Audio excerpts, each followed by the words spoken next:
Hi everyone, welcome to today's Lunch and Learn. I'm going to be discussing good carbs versus bad carbs. Sit back, relax, and enjoy my presentation. My name is Janelle Bigelman. I'm a Morrison Healthcare Dietetic Intern who's working closely with your great dietitian, Avalon Mustafa. I graduated from the University of Wisconsin in Madison and got my bachelor's degree in business administration and marketing. And I also graduated from the Florida International University, where I got my master's of science in dietetics and nutrition. Now I'm currently in the process of completing my dietetic internship to eventually become a registered dietitian. My hometown is Miami, Florida. It's really so nice to meet you all, and I do appreciate you listening in on my presentation. I hope you enjoy it. Before I dive right in and begin my presentation, I think it's very important for me to mention that I'm not promoting labeling foods as good or bad. When you eat a food that you have labeled as bad, there's usually a tremendous amount of negativity that follows, usually in the form of guilt, shame, or embarrassment. This may lead to more detrimental eating habits that ultimately sabotage our relationship with food and our bodies. There are foods that are more nutritionally dense and provide more healthful benefits. And for the purposes of this presentation, that is what I mean when I'm categorizing good carbs versus bad carbs. When I mention good carbs, what I'm referring to is more nutritious carbohydrate choices that will improve your health and give you high amounts of fiber, more vitamins, minerals, and other great healthful benefits. And when I reference bad carbs, these are just the carbohydrates that have high amounts of sugar. They don't have much nutritional value to them. They're usually very low in dietary fiber, which is important for your longevity and can provide you with a plethora of health benefits, which I will address later on in this presentation. So I just want to make sure that that is understood before diving in and giving you more guidance on how to make better selections when choosing carbohydrate sources in your daily diets. The objectives for today's Lunch and Learn is to understand the basics of carbohydrates, their importance, and the different types of them that you can find in your food and beverages. To learn the association of carbohydrate intake and diabetes, and also to become familiar with healthy carbohydrate swaps. I will then conclude by laying out recipes for an entree, a side, and a dessert that incorporates good carbs and healthful carbs. Now let's go over the basics. All food can be composed of three main macronutrients: carbohydrates, protein, and fat. You need all three of these to stay healthy, but each person needs a different amount. When choosing carbs, the key is choosing complex carbs, the ones that give you the most bang for your buck in terms of vitamins, minerals, and fiber. The recommendation given by the Institute of Medicine is that all adults get 45 to 65% of their daily calories from carbohydrates, which comes out to 203 to 293 grams per day based on an 1,800 calorie daily diet. This means that about half of everything you eat should be carbohydrates.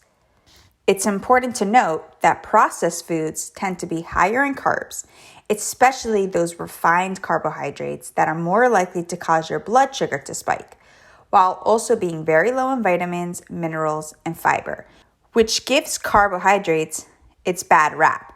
But choosing less processed carb foods and paying attention to how much you're eating of them can make a big difference in your blood sugar and overall health.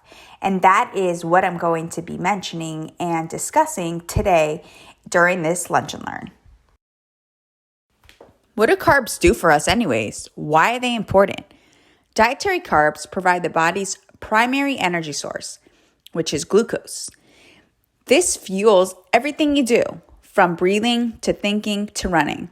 Without glucose, you wouldn't be able to function. Your body wouldn't have the energy to undergo all the processes that are needed for your body to function optimally and for you to live. In their absence, your body will use protein and fat for energy. It may also be hard to get enough fiber, which is important for long-term health. So carbs are essential, and it's important that you include the good kinds and the ones that are very nutritious in your daily diets. You are now going to be watching a video that highlights the importance of carbohydrates, what they are, and how they're processed in the body. When they're not processed optimally, there can be a lot of health complications, and you'll learn all about it in the next video. I hope you enjoy it and find it to be very informative.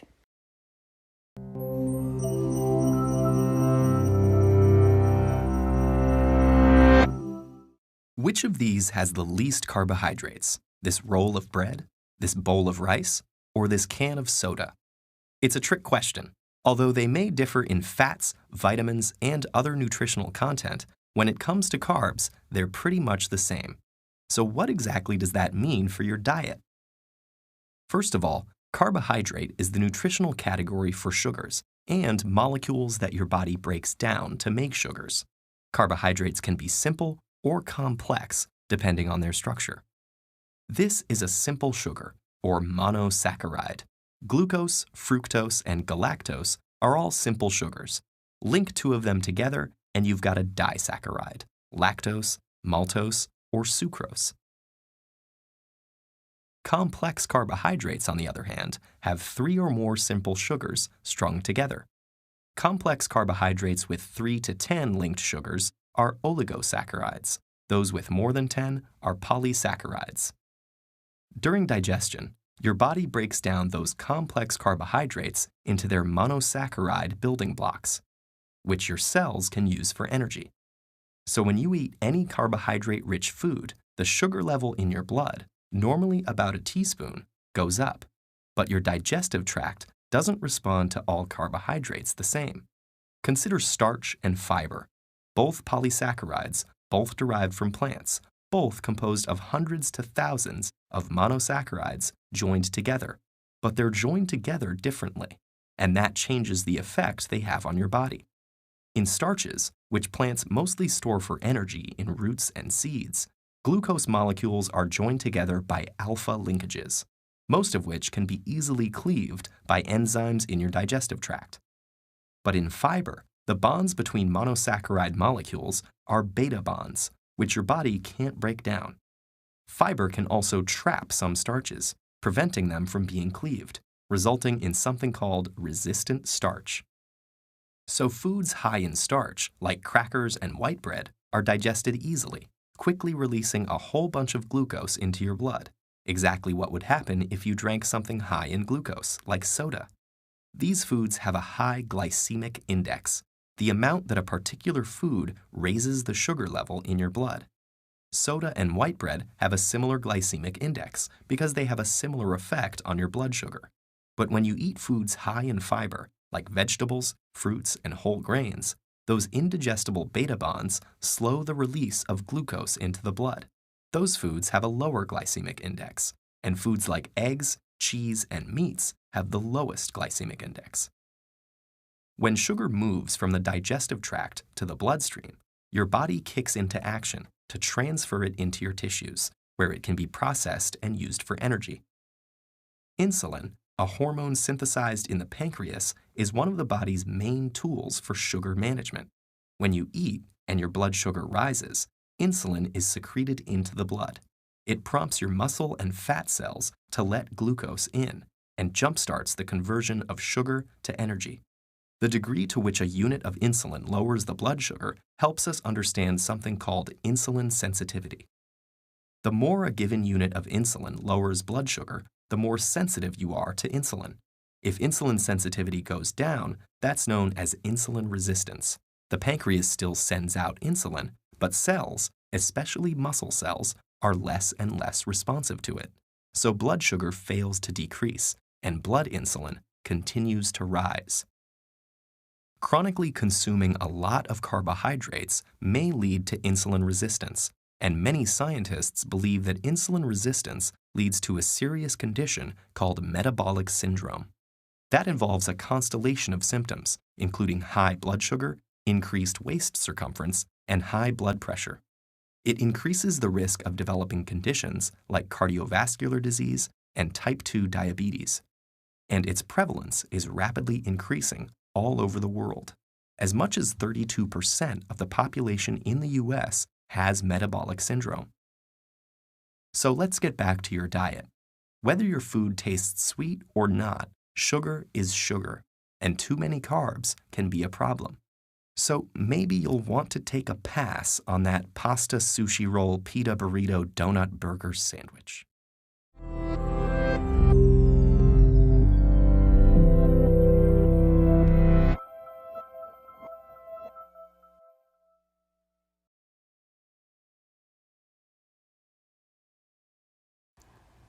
Low-carb diets have been popular for weight loss for more than 2 decades. But the research behind their effectiveness is still ongoing, and there are more studies that come out on a regular basis. Here are some of the highlights of what science has found so far. Low-carb diets don't help you lose weight in the long term. The evidence suggests that low-carb diets, like many other restrictive diet plans, are generally effective in the first 6 months for weight loss, but the benefits dissipate in the long term because of difficulties with compliance. To get the fat-burning physiological changes, you need to keep your carbohydrate intake exceedingly low, only 20 to 50 grams per day. This is extremely hard to achieve or even to maintain and runs the risk of limiting important nutrients, phytochemicals, and fiber in your diet. When you reduce carbs, you have to replace those calories with something. So protein and saturated fat intake tend to go up.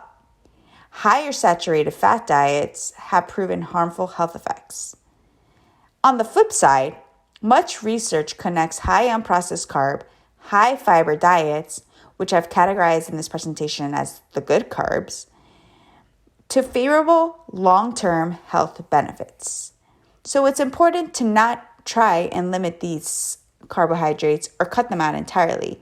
It's important to make sure that you include them every day in your daily diet regimen. These are all facts to keep in mind if you do decide to drop your carbohydrate intake in order to minimize the amount of calories that you take in a daily basis and to lose weight. There are 3 main types of carbs in foods: starches, sugar, and fiber. As you'll see on the nutritional labels for the food you buy, the term total carbohydrate refers to all 3 of these types. The goal is to choose carbs that are nutrient dense, which means they're rich in fiber, vitamins and minerals, and low in added sugars, sodium, and unhealthy fats.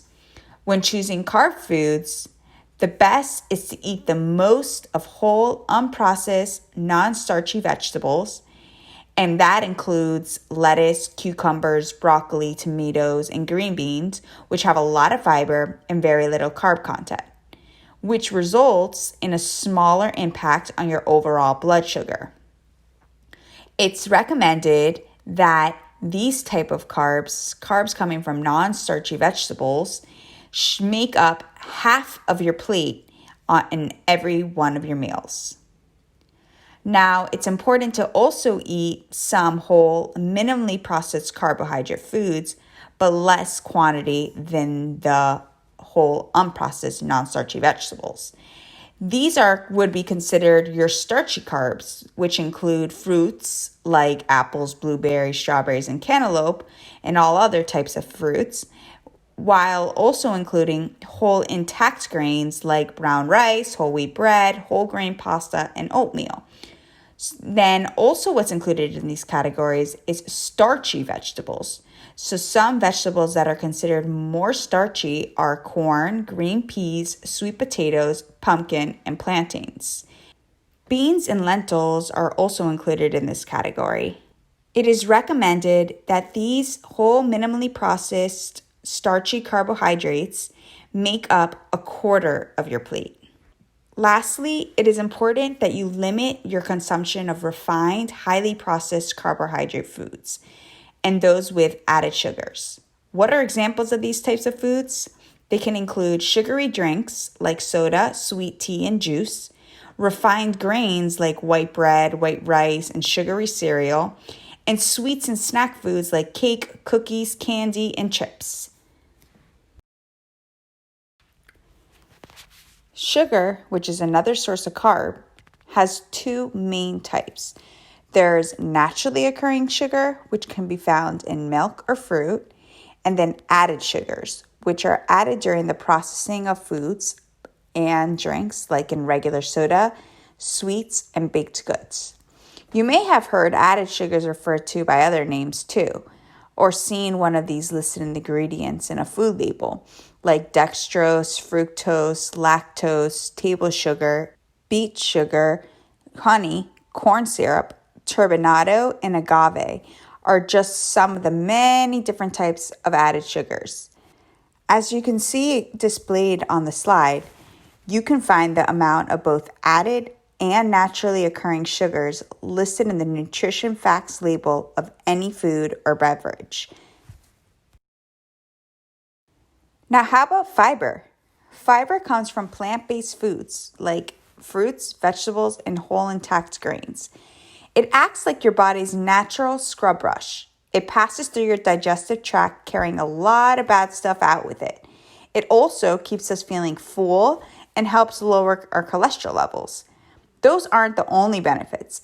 Eating foods higher in fiber can also improve your digestion, help you manage your blood sugar, and reduce your risk of heart disease.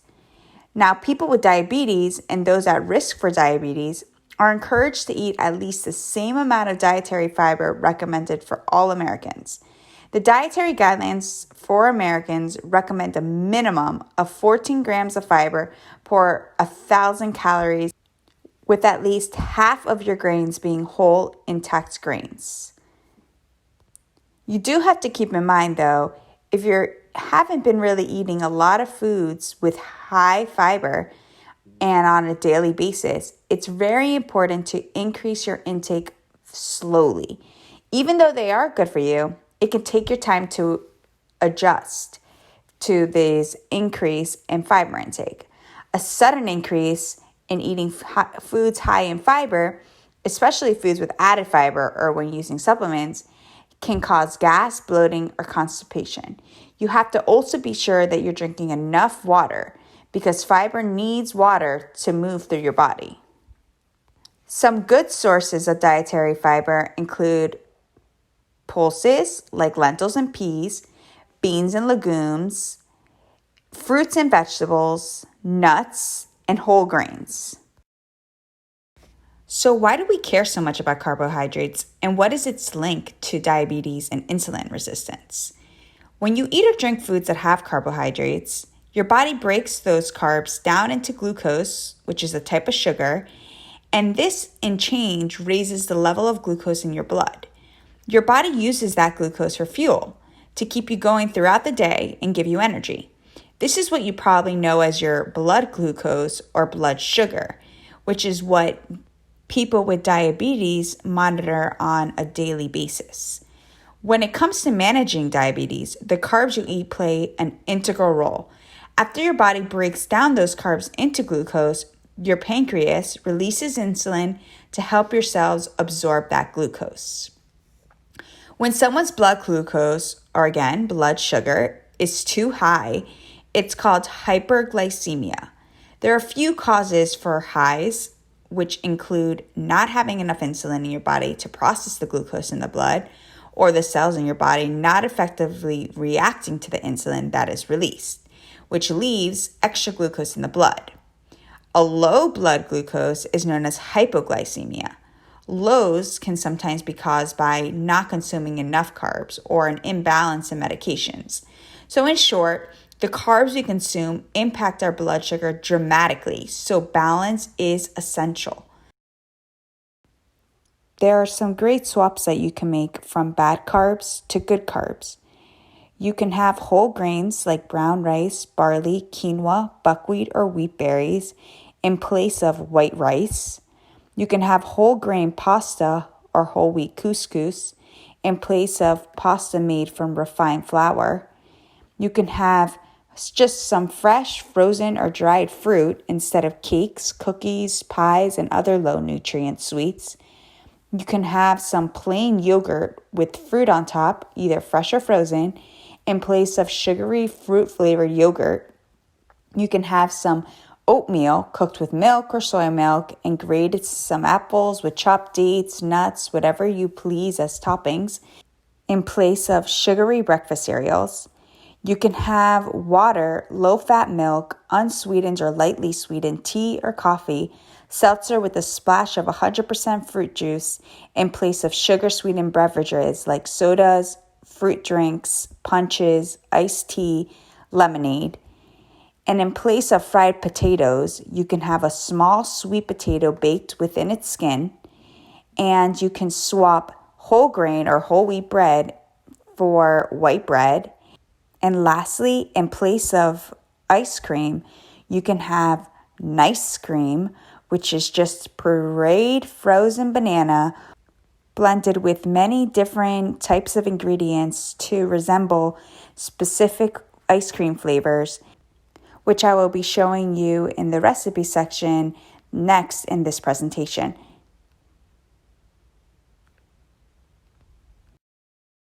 We have reached the portion of the Lunch and Learn today where I will be giving you guys some recipes that you can experiment with at home or wherever you like to cook. And these recipes include a lot of good carbs and healthful, nutritious carbohydrates that you can incorporate in your daily regimens. So I'm going to lay out an entree option, a side option, as well as a healthful dessert. For the entree option, we're going to be cooking up some spiced salmon with coconut and cashew cauliflower rice. It will serve 4 people, and the prep time will be only 15 minutes with an additional 10 minutes for the cook time. The ingredients that will be needed are 2 tablespoons of coconut oil, 1 onion, 1 cinnamon quail, 1 cauliflower, 1 teaspoon each of ground cumin, ground turmeric, and dried chili flakes, 400 milliliters of canned coconut milk, 3/4 of cups of roasted cashews, 4 180 grams center cut salmon fillets with the skin on, and 2 tablespoons of brown mustard seeds, and the 1 tablespoon of coriander seeds, the juice of 1 orange, and 1 long green chili, thinly sliced. And then, just for serving purposes, we need coriander leaves. And the method to make these delicious spiced salmon and the coconut and cashew cauliflower rice is you have to melt 2 teaspoons of coconut oil in a large pan over medium heat. You add onion and cinnamon and cook stirring for 3 minutes or until it's golden. You whiz the cauliflower in a food processor until it's finely chopped like rice, then add to the pan with cumin, turmeric, and the dried chili spices. You cook stirring for 3 minutes or until well combined, and then you add the coconut milk, cashews, and the 1/2 cup of water. You season with salt, then partially cover with a lid, reduce the heat to medium-low, and cook, stirring occasionally for 15 minutes or until it's thick. For the second portion, you will melt 2 teaspoons coconut oil in a large fry pan over medium-high heat. You season the salmon with salt, then cook with the skin side down for 4 minutes or until the skin is crispy. You turn and cook for a further 3 minutes until just cooked. Then you will transfer it onto a plate, reserving cooking oil in the pan, and then you rest the salmon, loosely covered with foil, for 5 minutes. You return the pan to heat with the remaining 1 tablespoon of coconut oil. When it's hot, add mustard and coriander seeds, and you cook for 1 minute or until they're fragrant and starting to pop. Remove from the heat and stir in the orange juice. You then divide the cauliflower rice among the plates. You top it with the salmon and grilled chili, and then you spoon over coriander seed oil. Then you will serve with the coriander leaves. Hope you enjoy that. Now for the side option, we're going to be cooking some balsamic roasted green vegetables. For this recipe, you're going to need 12 Brussels sprouts, 12 ounces of green beans cut into 2-inch pieces, 10 ounces of broccoli florets, 10 ounces of asparagus spares, 8 ounces of mushrooms, 1 medium fennel bulb, 1 onion, 4 garlic cloves, 3 tablespoons of olive oil, 1.5 tablespoons of balsamic vinegar, 1 tablespoon of agave or honey, 1 to 2 lemons, 1/4 cup of freshly grated Parmesan cheese, 1/4 cup of chopped toasted walnuts, 3 tablespoons of basil, and 3 tablespoons of fresh parsley. You will also need some salt and pepper to taste. The prep time for these recipes is 25 minutes and the cook time is 20 minutes. The entire recipe will serve 8 to 10 people. In order to make these delicious balsamic roasted green vegetables, the first method of instruction is preheat the oven to 425 degrees Fahrenheit. You spray an extra large rim baking sheet or 2 smaller ones with non-sticking cooking spray. You place the Brussels sprouts, green beans, broccoli, asparagus, mushrooms, fennel, onion, and garlic in a large bowl. In a small bowl, you whisk together the olive oil, vinegar, and agave or honey, and then you pour that mixture over the vegetables and toss to coat. You spread the vegetables on the prepared pans, and then you season with salt and pepper. You place lemon heads on the pan. You roast for 20 to 22 minutes in the preheated oven until vegetables are softened and caramelized. You stirring once only halfway through, and then when it's cool enough to handle, you squeeze the lemons over the roasted vegetables. You then sprinkle with Parmesan cheese, walnuts, basil, and parsley. You stir gently to combine everything together, and then you season to taste with salt and pepper. You transfer to the platter or bowl and serve.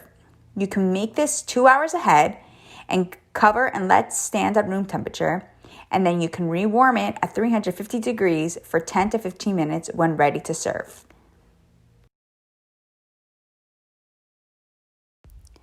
As I mentioned in the previous slide where I was laying out some options that you can swap out unhealthy carbs with healthier options, I mentioned something called the nice cream that you can indulge in place of sugary ice cream. Now, what exactly is an ice cream? It's very simple and it requires one ingredient, and that is banana. So in order to make an ice cream, you just need a ripe banana, and the more that you make, the better. So I would say for 1 bowl of ice cream, I would use at least 2 bananas. You want the banana to be extremely ripe for it to be very sweet. Once the bananas have gone into that very ripe state, then you can just peel the bananas, cut them into pieces, and freeze them in a big Ziploc bag as shown in the first picture. Once the bananas are fully frozen, you then can toss them into a food processor or high quality blender and blend them until you achieve a consistency that resembles soft serve ice cream. You can add up to 1/4 cup of the milk of your choice or any other liquid if you experience difficulty blending. You can either eat the ice cream immediately, or if you want it to be a little bit more firm, you can scoop it into a container and freeze it for an additional 30 minutes or so. Then you can scoop out with an ice cream scoop and enjoy it. You can be very creative on how you can change the flavor of nice cream. Some options that I laid out for you here are, if you want to make it chocolate banana ice cream, you use the 3 bananas, add 1/4 teaspoon of pure vanilla extract, pinch salt, and 3 tablespoons of cocoa powder. For mint chocolate chip, you use 2 bananas and a pinch of salt. You add 1/8 of a teaspoon of pure peppermint extract, or more if you desire, and then you stir in chocolate chips or cacao nibs after blending. Some optional option is to blend in a pinch of spirulina or a small handful of spinach for color and an extra nutrient boost.